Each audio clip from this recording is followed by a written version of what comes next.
everyone, welcome to today's video. Today I'm kind of going to be doing a live look at this keyboard. I haven't actually looked too much into it as opposed to come out other videos which were more planned out and pre-recorded and voiced over. But yeah, today we're going to be opening the Logitech K120. I really like Logitech as a brand and I needed a new keyboard for a PC that I'm building. I wasn't looking for anything too fancy, but this seemed like a good option because it was like really cheap on Amazon. And yeah, I like Logitech. I trust them with a lot of my accessories. So yeah, first impression is that I like the packaging. I haven't actually looked too much at this product, but yeah, let's just go right in and I'm just going to open it here.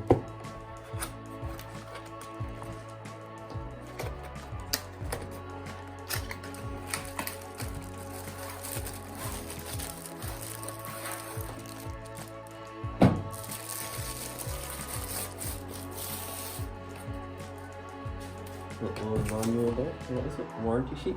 Yeah. So, my first impression is probably that it is as I expected, which is good really. It seems to be not like heavy, it seems to be pretty light if I'm being honest. It's actually wired. I was going to get a wireless, but then I just considered it and thought I don't really need a wireless keyboard and it's probably more reliable just to get a cheaper wired one now because I was doing this build in like a tight budget. But yeah, I like the white. I actually really like the numbers, or not the numbers, the letters on this. It's a nice grey. I actually bought this from Amazon Germany, so there's a couple of keys that are German, but otherwise it's just your normal QWERTYZ keyboard. But yeah, I'm gonna plug this in a second and I'll give you a more honest review, or more detailed review to be more precise, of how I think this keyboard really is. But on first impression, it is kind of what I expected, and for the price, doesn't look too bad at all. After about 10 years of trying to load up Microsoft Word in this awful laptop, which is exactly the reason I'll be replacing it, I'm just going to start testing here, just typing in random stuff.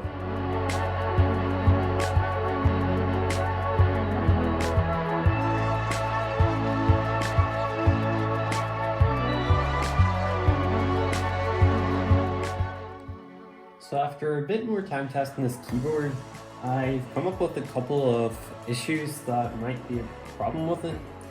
So the first issue that I came across was that the cap lock button is actually pretty confusing. You can see here, it is literally just, I'll put it in frame, a downward arrow. I was expecting to say cap lock. I would never have thought that was cap lock just from the downward angle. But at least there's an advantage. Whenever you turn that on, you can see a nice little LED pops up here in the corner, which is pretty nice, especially with this price. Now, the second problem I came across was the length of this card. It's okay here, but I think that for a lot of people that could be quite problematic.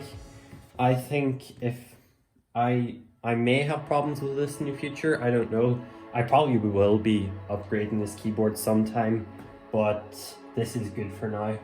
Now, the biggest problem that I came across was this. This is so confusing. Whenever I pressed Z, it's Y. I kept on going there thinking that was Y, and then I was realizing, oh yeah, I've got to go back. Why is Y down here? But then, if you can see my screen, I don't know if you can. I'll just put it in frame. I was typing the randomest stuff. Actually, Y is Z. That's kind of what I expected. I don't know if there's a way to change these keys, but maybe it's a German thing on an English computer. Maybe that's the problem, but it's a problem. And I don't know. I can't necessarily blame Logitech for this because I might just be stupid and this is the way to do it in Germany, but otherwise it was okay. And the keys are pretty good. I wasn't quite sure at first how I felt about them, but I think they're actually pretty decent. As you can see, I was just spamming subscribe to Finex and random stuff on my thing. But yeah, I think that it's a pretty nice keyboard for the price, but you could definitely do better. It is, let's look here.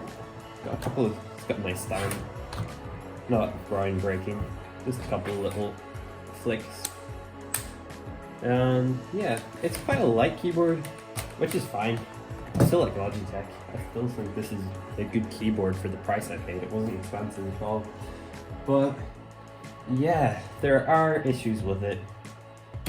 Especially the Y and the Z, that really got me messed up while I was typing. You can see, even whenever I was writing keyboard, I wrote Kesboard by accident, just by this mistake. And yeah, so I think if you need a cheap keyboard, this is good. The colors there are pretty good, although there's a tiny bit of like grayness where it's supposed to be gray, but they're a little tiny bit fade on them. I'm not sure about, maybe all black like this Logitech would have been better. But yeah, I hope it doesn't get too dirty. There's a few gaps. I might have expected them to be a little closer. But still, I'm not going to take away from it. It was a good price keyboard. I think you're getting a lot for your money with it. It's just, there are some issues like this here. I don't know if that would reach a meter. It's probably just a meter. But yeah, looks medium quality. But yeah, I hope this video was helpful and that you might have learned a bit, decided if you want this keyboard or not. So yeah, this is the Logitech K120 and I hope you enjoyed this video and that it gives you great insight into buying your next keyboard. As I said, this will probably be upgraded sometime because I think I'd want a better keyboard in the future, but it's definitely good enough for now. So yeah, please subscribe to my channel if you enjoyed, and I will see you next time.